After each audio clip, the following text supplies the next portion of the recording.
할렐루야. 오늘 우리 다 함께 믿음의 고백 드리심으로 2021년 4월 28일 4월의 마지막 수요 예배를 함께 드리도록 하겠습니다. 우리 사도신경 고백하시겠습니다. 나는 전능하신 아버지 하나님 천지의 창조주를 믿습니다. 나는 그의 유일하신 아들 우리 주 예수 그리스도를 믿습니다. 그는 성령으로 잉태되어 동정녀 마리아에게서 나시고 본디오 빌라도에게 고난을 받아 십자가에 못 박혀 죽으시고 장사된 지 사흘 만에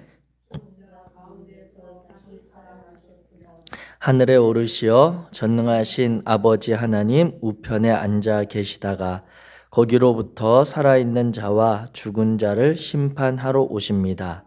나는 성령을 믿으며 거룩한 공교회와 성도의 교제와 죄를 용서받는 것과 몸의 부활과 영생을 믿습니다. 아멘. 아멘. 작은 9장입니다. 사도행전 9장 32절에서 10장 23절까지. 사도행전 9장 32절에서 10장 23절까지. 제가 가진 성경으로 신약 성경 202페이지, 사도행전 9장 32절부터 10장 23절까지 우리 천천히 한 목소리로 같이 읽겠습니다. 우리 온라인으로 참여하시는 성도님들은 각자 본인의 속도로 천천히 읽으시면 되겠습니다. 우리 32절부터 같이 읽습니다. 시작. 그때에 베드로가 사방으로 두루 다니다가 루다에 사는 성도들에게로 내려갔더니 거기서 애니아라 하는 사람을 만나매 그는 중풍병으로 침상 위에 누운 지 8해라. 베드로가 이르되 애니아야 예수 그리스도께서 너를 낫게 하시니 일어나 내 자리를 정돈하라 한데 곧 일어나니 루다와 사론에 사는 사람들이 다 그를 보고 주께로 돌아오니라. 요바에 다비다라 하는 여제자가 있으니 그 이름을 번역하면 도르가라. 선행과 구제하는 일이 심히 많더니 그때에 병들어 죽음에 시체를 씻어 다락에 누이니라. 루다가 요바에서 가까운지라 제자들이 베드로가 거기 있음을 듣고 두 사람을 보내어 지체 말고 와달라고 간청하여 베드로가 일어나 그들과 함께 가서 이르매 그들이 데리고 다락방에 올라가니 모든 과부가 베드로 곁에 서서 울며 도르가가 그들과 함께 있을 때에 지은 속옷과 겉옷을 다 내 보이거늘 베드로가 사람을 다 내보내고 무릎을 꿇고 기도하고 돌이켜 시체를 향하여 이르되 다비다야 일어나라 하니 그가 눈을 떠 베드로를 보고 일어나 앉는지라. 베드로가 손을 내밀어 일으키고 성도들과 과부들을 불러들여 그가 살아난 것을 보이니 온 요빠 사람이 알고 많은 사람이 주를 믿더라. 베드로가 요빠에 여러 날 있어 시몬이라 하는 무두장이의 집에서 머무니라. 가이사랴에 고넬료라 하는 사람이 있으니 이달리아 부대라 하는 군대의 백부장이라.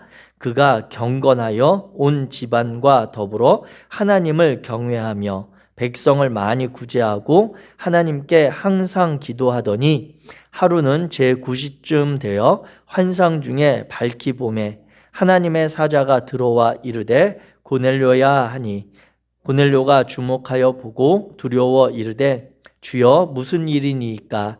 천사가 이르되 내 기도와 구제가 하나님 앞에 상달되어 기억하신 바가 되었으니 내가 지금 사람들을 요빠에 보내어 베드로라 하는 시몬을 청하라. 그는 무두장이 시몬의 집에 유숙하니 그 집은 해변에 있다 하더라. 마침 말하던 천사가 떠나매 고넬료가 집안 하인 둘과 부하 가운데 경건한 사람 하나를 불러 이 일을 다 이루고 요빠로 보내니라. 이튿날 그들이 길을 가다가 그 성에 가까이 갔을 그때에 베드로가 기도하려고 지붕에 올라가니 그 시각은 제6시더라.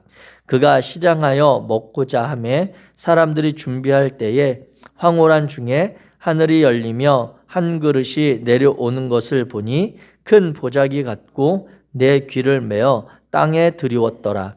그 안에는 땅에 있는 각종 네 발 가진 짐승과 기는 것과 공중에 나는 것들이 있더라.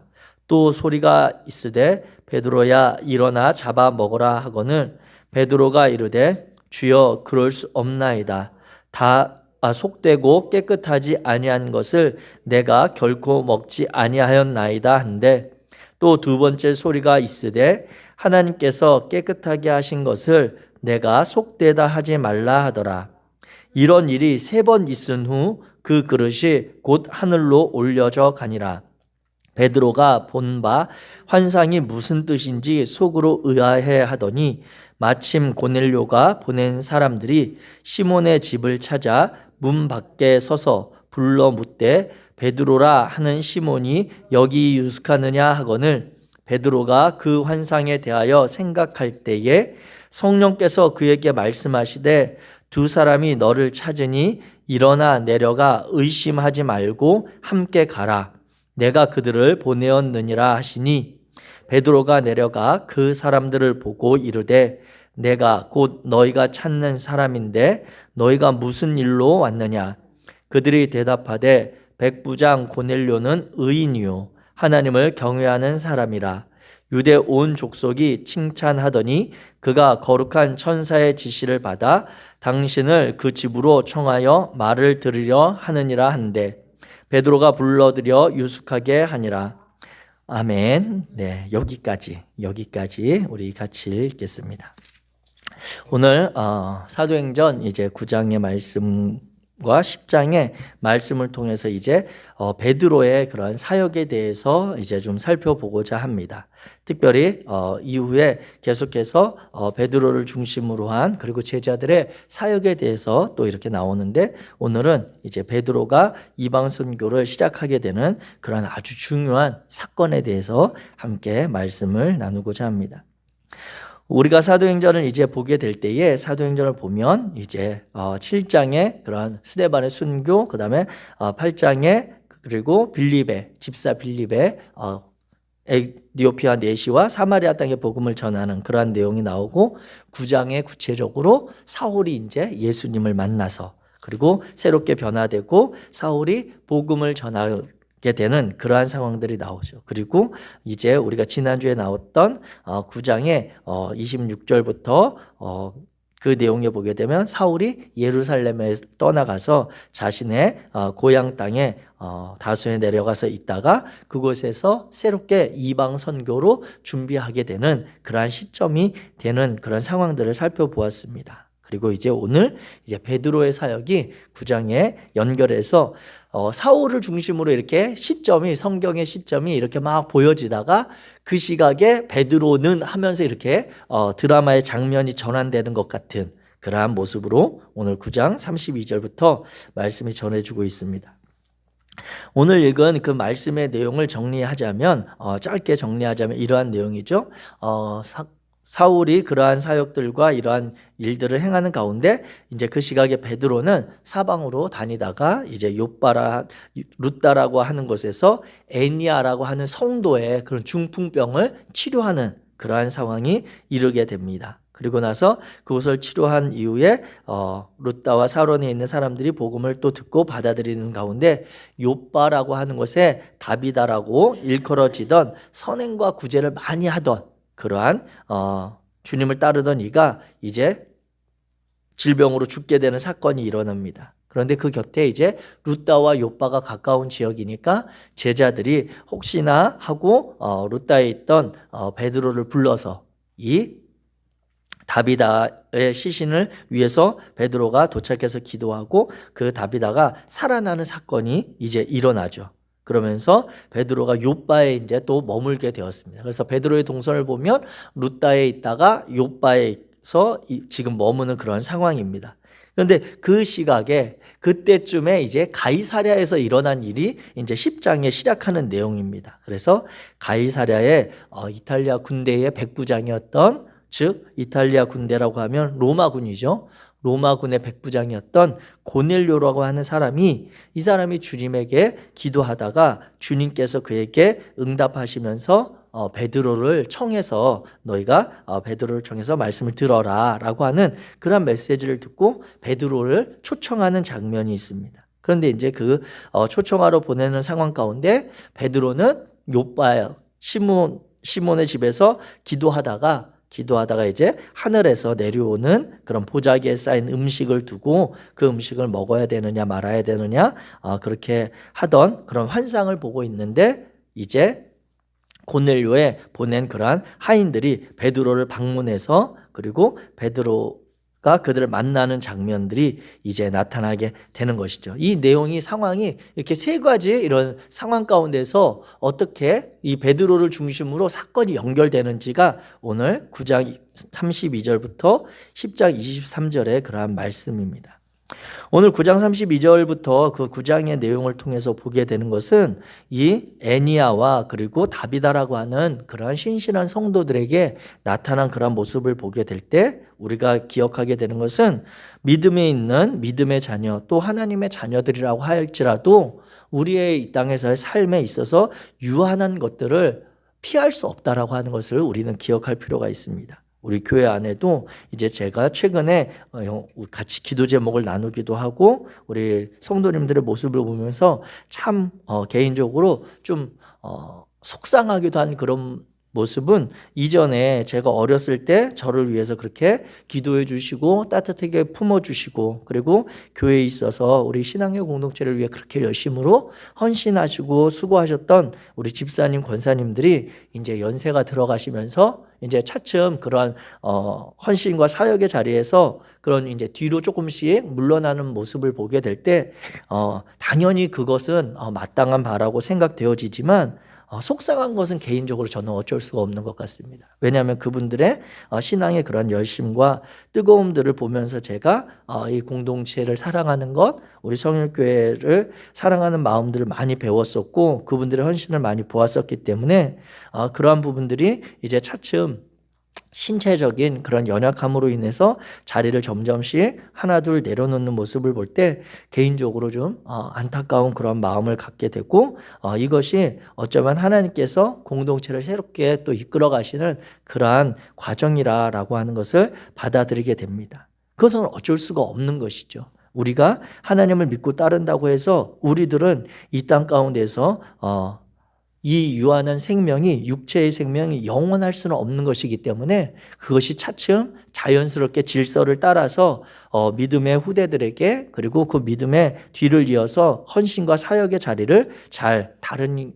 이들에게 물려주는 것들이 순조롭고 마땅한 바라고 생각되지만 조금 제가 속상하다고 하는 것이죠. 그래서 바라기는 우리 집사님, 권사님들 비록 육체는 조금 쇠하여질지라도 하나님을 향한 그런 믿음과 사랑이 계속적으로 부릴 듯 하시기를, 개인적으로 하나님을 더욱더 만나는 일, 하나님의 말씀을 사모하고 그 말씀대로 살고자 하는 그러한 신앙의 열정들이 그 안에서 계속 되시기를 주의 이름으로 축복합니다.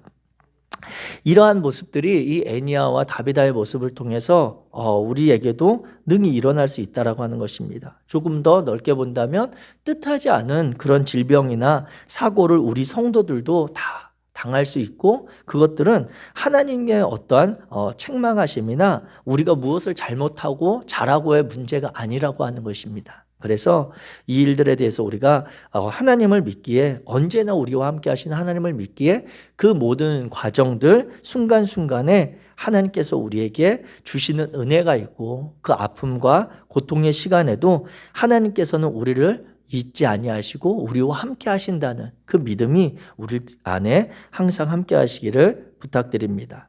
이 9장의 말씀이 이제 이렇게 있는 가운데 베드로를 청해서 그 애니야와 다비다는 회복되는 과정을 보게 됩니다. 그런데 모든 이들이 그 주님께서 이 땅에 계셨을 때에도 복음서에도 보면 예수님이 이 육체로 이 땅에 계셨던 그 사복음서의 내용을 보게 되면 예수님을 만나고 예수님께서 손을 대시고 예수님께서 구체적으로 치료해 주시는 이들도 있지만, 그 당시 사회에도 치료받지 못하고 그리고 고통 가운데 그리고 어려움에 처했던 이들은 훨씬 더 많았다라고 하는 것입니다. 그렇기에 그것에 우리가 너무 내가 이렇게 기도해도, 우리가 이렇게 믿음으로 기도해도 어떤 차도나 아니면 더딤의 현상에 대해서 너무 조바심 내지 마시고, 하나님의 우리를 향한 구원하심과 궁극적인 하나님의 그러한 은혜는 결코 우리를 떠나지 않았음을 신뢰하는 그러한 굳건한 믿음이 있기를 부탁드립니다. 10장에 이제 보게 되면 이제 고넬료와 베드로의 사건이 사실 오늘 말씀을 주되게 나누고자 하는 그러한 말씀입니다. 그런데 오늘 이제 이 본문에 나타난 고넬료와 베드로, 그리고 이 관계에 나타난 성령의 역사하심을 오늘 저는 조명하게 되는데, 먼저 이 고넬료의 상황을 먼저 살펴보고자 합니다. 고넬료라고 하는 인물이 어떤 사람이었는가? 고넬료는 오늘 보면 10장 1절과 2절에 보면 그에 대해서 간략하게 정리되어 있습니다. 그는 일단 이탈리아 로마군의 백부장이었고, 그리고 그는 경건했고 온 집안과 더불어 하나님을 경외하면서 백성들을 많이 구제하고 하나님께 항상 기도하던 자다라고 기록하고 있습니다. 이 모습을 보면 우리가 잘 아는 영화, 예전에 보면 쉰들러 리스트에 나오는 그 쉰들러와 같은 그러한 모습의 전형적인 모형이 고넬료다 할 수 있겠습니다. 그는 로마의 군인이었으면서도, 그리고 장교였으면서도 하나님을 믿고 따르는 그러한 신앙을 가지고 있었다라고 하는 것이죠. 그가 구체적으로 예수 그리스도를 만난 그러한 신앙은 아니었지만, 그가 점령하고 그가 다스리던 식민지에서 섬기던 유대교의 신앙인 여호와, 야훼 하나님을 믿는 그 신앙을 그가 받아들였다라고 하는 것입니다. 이것을 쉽게 표현하면 이와 같은 표현을 할 수 있겠습니다. 우리나라가 과거에 일제 식민지하에 있을 때 우리나라를 점령하고 우리나라 백성들을 통치하고 다스리고 있던 일본인 순사가 우리 한국의 종교를 갖고 있는 것과 같은 현상입니다. 그러한 것으로 이해한다면 조금 더 직접적으로 체감이 될 것 같은데, 생각을 해보십시오. 강한 힘과 강한 권력을 가진 그러한 사람입니다. 이 고넬료는 로마군의 백부장이었기 때문에 로마군이 예수 그리스도를 십자가에 못 박아 죽이는데 일조했던 그러한 세력이고, 지금도 유대인들을 박해하던 그러한 사람들입니다. 그 조직 안에서도 백부장이라고 하는 어느 정도 지위에 있는 이 사람이 자신들이 핍박하고 다스리는 그 지역에 그러한 사람들이 섬기는 신을 섬긴다? 그 종교를 갖고 있다라고 하는 것이 결코 쉬운 일은 아닙니다. 그냥 고넬료가 이 사람이 좀 독특한 사람이네, 이 정도가 아니라, 그 사람은 지금 보면 그의 가족들과 그가 이 여호와 하나님을 믿는 신앙이 자신의 생명과 자신이 지금 누리고 있는 모든 것을 한순간에 다 날려버릴 수 있는 그러한 선택을 하고 살아간 것이죠.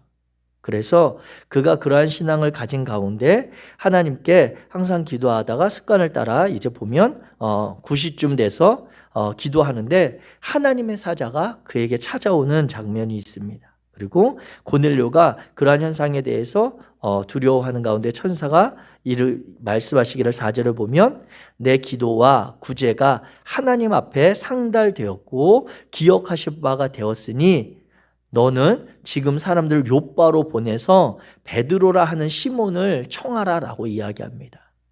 베드로는 어떠한 사람입니까? 베드로는 이 고넬료가 어찌 보면 잡아서 감옥에 가두어야 될 그러한 대상인 것입니다. 그런데 그가 기도하고 있는, 그가 믿는 유대교의 그러한 하나님께서 그의 믿음과 신앙을 보시고 어쩌면 사울을, 여호와 하나님을 너무 사랑해서 유대교의 전통에 열심히 있어서 기독교인들을 박해하러 다메섹으로 가던 그 사울을 만나 주셨던 것처럼 이 고넬료라고 하는 사람을 하나님께서 특별한 은혜로 베드로, 그리고 복음을 듣는 그러한 자리로 초청하시는 장면이 오늘 나온다라고 하는 것이죠. 그 이야기를 듣고 이제 고넬료가 순종하는 마음으로 자기가 신뢰할 수 있는 자신의 집안에 있던 하인 둘과 부하 한 사람을 불러서 베드로를 청하로 보냈습니다. 그런데 이제 이후에 보게 되면 이 고넬료가 청하로 보낸 베드로가 그러면 어떤 존재인가, 어떠한 사람인가 라고 하는 것을 우리가 살펴볼 필요가 있습니다. 물론 베드로에 대해서 저와 여러분들이 잘 알고 있습니다. 너무너무 많이 들었고 설교에 있어서 성경에 있어서 베드로의 그러한 사건들, 그런 상황들에 대해서 많이 알고 있는데 오늘 우리는 이 본문을 10장에 나타난 본문을 볼 때 베드로는 철저한 바리새파적인 그러한 성향을 가지고 있었던 제자였다라고 하는 것을 기억할 필요가 있습니다. 왜냐하면 오늘 본문 9절 10장 9절 이후에 나타나는 음식 정결례의 이 규례는 최근에 저희가 새벽기도 말씀을 통해 나누었던 레위기 11장에 나오는 그러한 말씀의 그러한 전형이거든요. 그렇기 때문에 레위기 11장에 보게 되면 하나님께서 모세를 통해서 이스라엘 백성들에게 너희는 이런 음식은 먹을 수 있고 이런 음식은 먹지 마라. 그리고 짐승 가운데 이런 현상이 있는 짐승은 먹지만 이렇게 또 되새김을 안 하는 짐승들을 먹지 마라. 하늘에 날아다니는 새 종류는 이런 것들은 또 먹지 마라. 이런 것들이 다 레위기 11장에 규정되어 있습니다. 그런데 이 9절부터 나타나는 그 사건을 보게 되면 이 베드로가 이 음식을 하늘에서 내려온 이 음식을 14절 말씀에 보게 되면 그냥 하나님 이 음식은 제가 좋아하지 않는 음식이에요 이렇게 대답하지 않는다고 하는 것입니다. 하나님 이건 제가 좀 기호에 맞지 않는 음식입니다. 이렇게 하지 않고 14절에 보게 되면 그 음식에 대해서 베드로가 이르되 주여 그럴 수 없나이다. 속되고 깨끗하지 아니한 것을 내가 결코 먹지 아니하였나이다. 이렇게 기록합니다. 즉 베드로는 평생을 자신이 살아오면서 이 레위기 11장에 나타난 유대교의 전통을 따라서 전해져 내려오던 그러한 음식의 정결 규례를 철저하게 지켜왔다라고 본인 스스로가 이렇게 표현하고 있습니다. 자신이 살면서 내가 이렇게 속되고 깨끗하지 아니한 것을 결코 먹지 않았는데 갑자기 이것을 먹으라고 하는 것을 저는 받아들일 수 없습니다 라고 베드로가 고백하고 있다는 것이죠. 이러한 것을 볼 때 베드로에 대해서 베드로는 어부였고 무식했고 혈기가 있었고 그러한 자들이었는데 예수님 만나서 예수님을 열심으로 그 성격대로 쫓아다니던 나서기 좋아하던 제자였다라고 하는 그러한 면들만 강조해서 보지만 사실 베드로는 그러한 면의 성격적인 면들이 있을 수도 있습니다만 그가 그렇게 무식했던 사람은 아니라고 하는 것을 우리는 기억해야 합니다. 베드로는 이와 같이 레위기 11장에 나타난 그 정결 규례를 정확하게 알고 있었고 그것을 철저하게 지키려고 했던 그러한 존재였습니다. 그리고 그는 예수님의 제자들이 대부분 유대 지역에서 만난 제자들이지만 그 가운데 베드로 전후서를 헬라어로 기록을 했거든요. 그 베드로 전후서에 대해서 학자들의 그러한 견해에 따르면 사도 바울 같은 경우에는 자신이 적지 않은 대필한 성경의 경우는 누구를 시켜서 이 성경을 기록했다라고 이야기를 하고 있지만 베드로 전후서에는 그러한 내용이 없고 베드로가 이 전후서를 기록했다라고 하는 것이 대부분의 신학자들의 견해입니다. 그렇다면 그 베드로 전후서를 기록한 글이 어떠한 글이냐면 헬라어로 기록이 되어 있단 말이에요. 그러면 베드로가 그렇게 어부였고 단순한 무식장이었으면 헬라어로 베드로 전후서를 기록할 수가 없는 것이죠. 그런데 베드로가 그와 같이 베드로 전후서에 자신이 만난 그리스도의 복음에 대해서 정리해서 성도들에게 전하는 그러한 편지를 썼다라고 하는 것은 베드로가 그렇게 무식했던 그러한 제자는 아니다. 어쩌면 베드로에 대해서 우리는 어느 한 단편만 그의 성격적인 면들만 너무 강조했던 면이 있다라고 우리가 볼 수 있습니다. 그래서 이 베드로에 대해서 조금 우리가 넓게 생각한다면 베드로는 당시에 이 로마 시대, 로마의 폭정 가운데 고통받고 있던 유대인들을 향한 그런 갈급함, 그리고 그 시대 가운데 구약 율법에서 그리고 구약 성경에서 약속되어진 메시아를 기다리던 그러한 정통 바리새파의 그런 제야 인사 같은 존재였을 것이다라고 하는 그러한 견해들이 오히려 베드로에 대해서 정확하게 설명하고 있다라고 할 수 있겠습니다.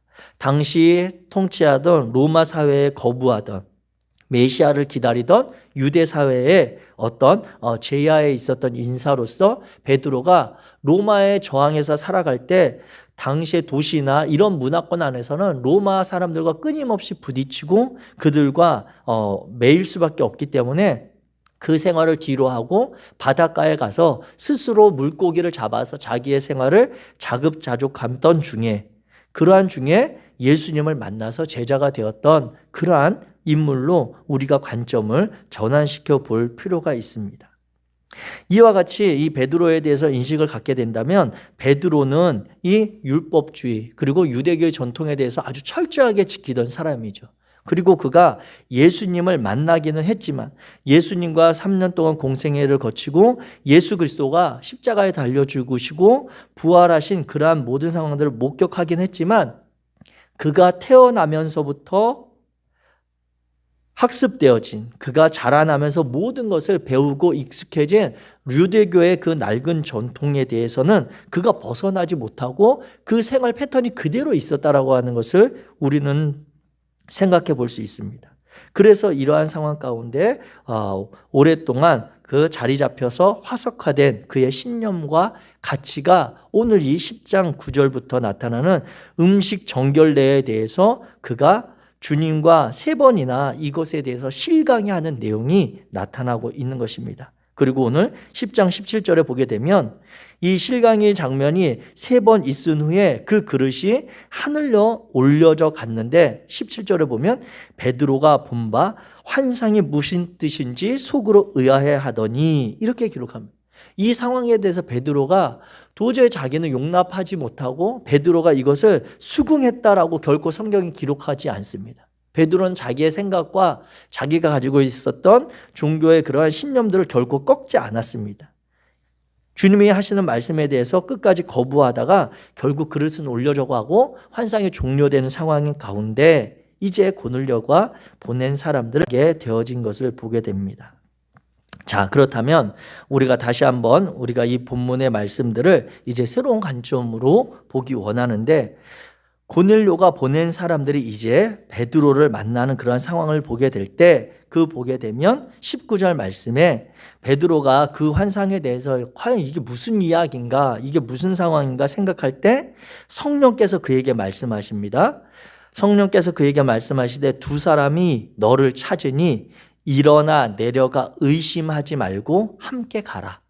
내가 그들을 보내었느니라 하시니 이렇게 말씀합니다. 베드로는 예수 그리스도를 만나고 성령의 그러한 임재에 대해서 민감했던 그러한 사람으로 자신이 이 환상에 대해서 깨닫지는 못하지만 성령께서 주시는 그 말씀을 그가 받아들이는 광경이 나오게 됩니다. 이와 같은 사건들이 어떻게 가능한 것인가? 유대인들을 박해하던 고넬료라고 하는 인물과 유대교의 전통에 사로잡혀 로마라고 하는 그러한 세력에게 저항하던 베드로가 어떻게 같이 만날 수 있는가라고 하는 그것을 가능하게 하는 이가 오늘 본문에 보면 성령의 새롭게 하심이라고 하는 것입니다. 성령의 새롭게 하심은 고넬료와 같이 강한 권력과 그 시대의 모든 것을 가진 기득권을 누리는 그리고 자신의 삶을 자신의 욕망을 따라 살아갈 수 있는 이들에게도 자신들이 억압하고 자신으로 인해 고통받는 백성들에 대해서 관심 갖는 그러한 삶으로 변화시킬 수 있음을 기억하시기 바랍니다.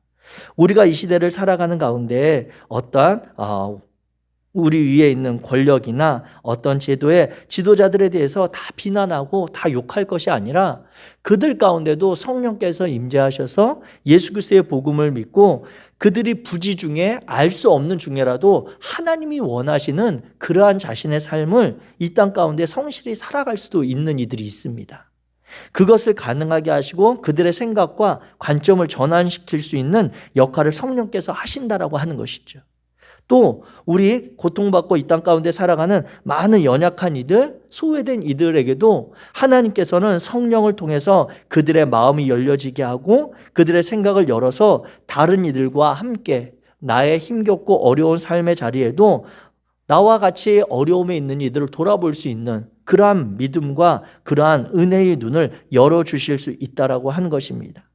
우리는 우리가 살아온 삶의 시간들을 보게 될 때 내가 보아온 것, 내가 들은 것, 내가 알고 있는 것에 우리의 생각이 사로잡혀서 그것이 전부인 양, 그것이 우리의 신앙생활의 전부인 양 생각하기 쉽지만, 사랑하는 성도 여러분, 오늘 성령 하나님께서 저와 여러분들을 새롭게 할 수 있음을 신뢰하시기를 주의 이름으로 축복합니다.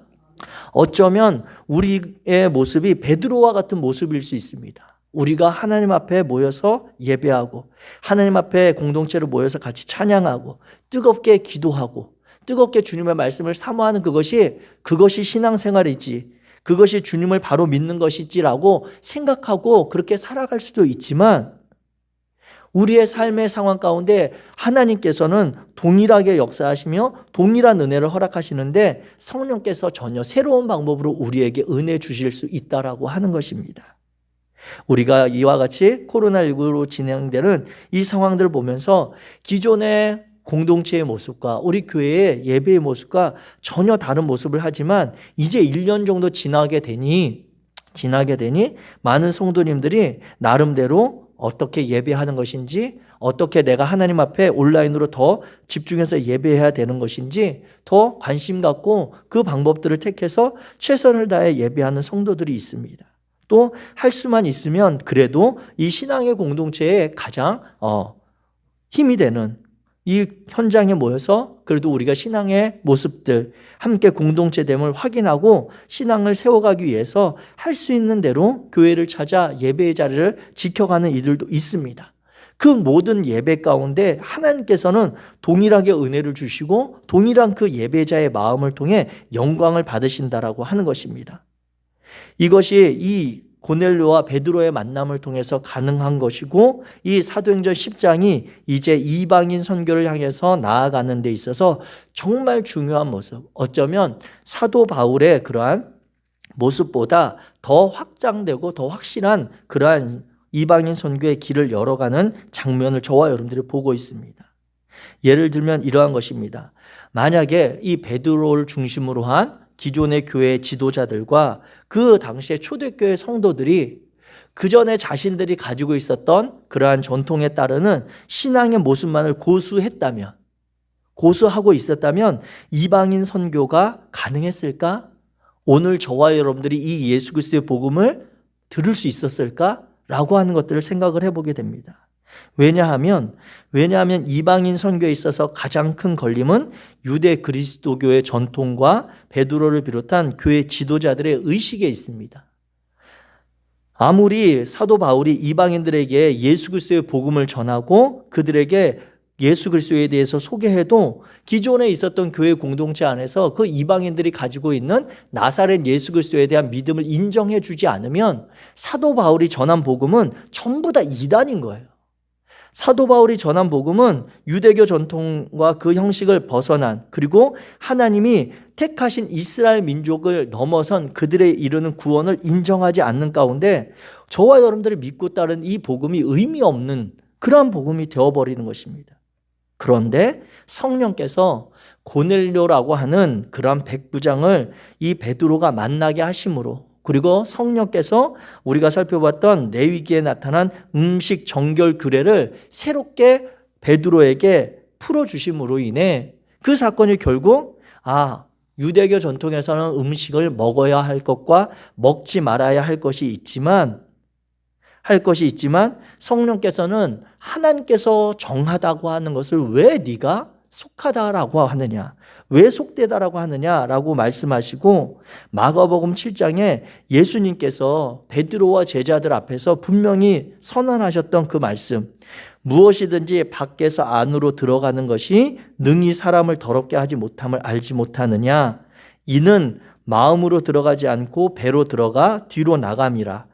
이러므로 모든 음식물은 깨끗하니라 라고 분명히 예수님께서 제자들 앞에서 이야기해 주셨던 거거든요. 그런데 그것에 대해 베드로가 아직도 깨닫거나 그 말씀에 마음으로 받아들이지 못했던 그 모습을 이 성령께서 찾아오셔서 고넬료가 보낸 그 하인과 그 부하를 만나게 하심으로 새롭게 이방인들을 받아들이는 그러한 역사를 이루어 갔던 것입니다. 사랑하는 성도 여러분, 오늘 저와 여러분들 삶 가운데 성령께서 이러한 말씀을 주실 수 있음을 기억하시기 바랍니다. 나와 신앙을 가진 이들의 모습이 조금 다를 수 있습니다. 물론 제가 말하는 것은 뭐 다른 이단에 대한 것을 우리가 받아들인다, 이것은 절대 아닙니다. 예수 그리스도에 대해서 믿고 따르는 그러한 형식에 있어서 모양과 형식이 다를 수가 있다는 것이죠. 예배의 순서, 예배의 방법, 예배가 드려지는 시간, 이것들이 다 다를 수도 있습니다. 우리 성일교회는 수요일날 오전 11시에 수요 예배를 드리잖아요. 다른 교회들은 대부분 수요일 저녁 7시에 수요 예배를 드립니다.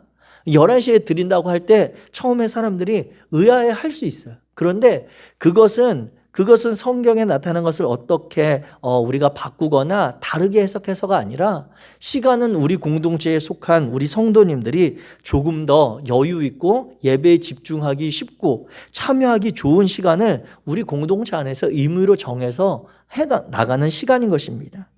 그러한 사소한, 그리고 성경에서 이야기하고 있지 않은 그러한 것들을 가지고 우리가 다른 이들을 판단하고 정죄할 것이 아니라, 하나님께서 어쩌면 우리 곁에 나와 다른 생각, 다른 삶의 방식, 다른 삶의 모양을 가지고 살아가는 이들도 하나님께서는 그들에게 예수 그리스도의 복음이 전해지기를 원하고, 그들이 우리의 신앙의 공동체 안에서 같이 함께 예배하고 하나님의 생명을 누리기를 원하십니다. 더 나아가서는 우리들을 통해서 이 지역의 은평구 가운데, 그리고 이 대한민국 땅 가운데 하나님을 섬기는 이들의 모습을 보여줌으로 인해 그들도 은연중에라도 하나님께서 이 땅 가운데 이루고자 하시는 그 하나님의 나라를 같이 일구어가는 선한 도구로 사용될 수 있는 것입니다. 사랑하는 성도 여러분, 예수를 죽이는 일에 참여하였던 로마의 장교에게 복음을 전하고, 그리고 하나님의 백성이 되게 한 성령의 새롭게 하심의 능력을 신뢰하게 되시기를 주의 이름으로 부탁드립니다. 또 기존의 전통에 얽매여서 종교생활과 그러한 신앙의 생활을 하던, 예수 그리스도와 3년을 같이 지내며 제자로 살았지만 예수 그리스도의 참된 그러한 하나님의 뜻을 아직 온전히 깨닫지 못하였던 베드로의 신앙을 새롭게 하신 그 성령의 새롭게 하심을 신뢰하게 되시기를 원합니다. 또한 저와 여러분들에게 지금도 역사하셔서 우리를 통해 새로운 예수 그리스도의 생명과 그 은혜를, 하나님의 나라의 새로운 질서를 이 땅 가운데 이루어가고자 하시는 성령의 새롭게 하심을 저와 여러분들이 마음을 열고 정말 그 성령의 역사하심을 우리가 받아들이며 그 성령과 동행하는 성도님들 되시기를 주의 이름으로 축복합니다. 우리 찬양하고 기도하도록. 주 하나님 아버지, 감사합니다. 하나님께서 이 시간 베드로와 고넬료의 만남을 통해 우리의 마음을 새롭게 하시고 성령께서 우리의 삶 가운데 행하실 수 있는 놀라운 일들을 기대하게 하시니 감사합니다. 하나님, 우리에게 익숙하지 않을 수도 있고 우리가 아버지 하나님 앞에서 어색할 수도 있는 그러한 환경과 상황들 속에 하나님을 예배하고자 하는, 하나님을 온전히 신뢰하며 따르고자 하는 자녀된 삶을 결단하오니 성령이여 우리의 마음과 생각을 새롭게 하여 주시옵소서. 여호와 하나님의 말씀으로 인하여 우리의 마음을 새롭게 하여 주시옵소서. 예수 그리스도의 그 피 묻은 복음으로 인하여 우리의 심령을 새롭게 하여 주시옵소서. 그래서 오늘 하루를 사는 동안에도 우리의 발걸음이 맞닿는 우리의 이웃들과 우리의 가족들과 우리의 만나는 모든 관계들 속에 성령께서 그들을 구원하고자 하시는, 성령께서 그들에게도 예수 그리스도의 그 생명을 전하고자 하는 마음이 우리를 통해 전달될 수 있도록 도와주시옵소서. 우리가 믿고 따르는 예수 그리스도의 그 소망이 그들에게도 전해지게 하셔서 그들도 하나님이 주시는 은혜 가운데 거할 수 있도록, 하나님께서 초청하시는 그 평안함 가운데 그들의 삶을 드릴 수 있도록 주님 구원의 역사를 오늘도 우리를 통해 이루어 주시옵소서.